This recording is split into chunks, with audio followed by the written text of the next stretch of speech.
The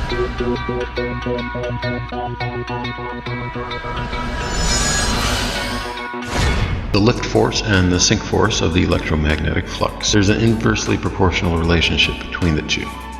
Blue arrows represent the centripetal convergent lift force. It draws objects to the center, where the current is attracted to the moving convex surface of the celestial sphere.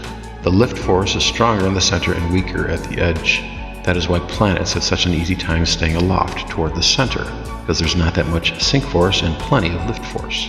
If it weren't for the magnetic sun attracting the planets, they probably would crash into the celestial sphere. The lift force cohabitates with the centrifugal sink force, which has the inverse proportion effect. The sink force is the ether push force we all experience on the Earth, or in the Earth.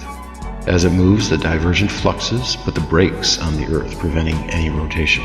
Remember Wheeler's gyroscope on his huge neodymium iron-borne magnet? The centripetal lift force perpetuated the magnet in a viscous free flux near the center. Yet the centrifugal divergent sink force stopped the gyro on the edge. That's what's happening with the Earth. The sink force generates a depression to the west.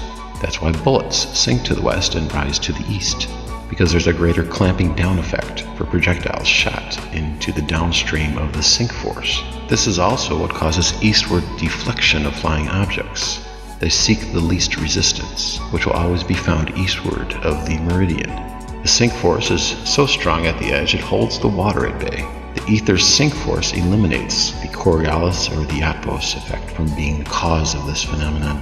Since you should know by now, we are not on a rotating planet. Now we can understand what causes gyroscopes to liberate themselves from the thick sink force happening at the edge. The rotation of the gyro is stripping off its sink force hold and aligning itself with a much weaker lift force at that level to allow it to rise.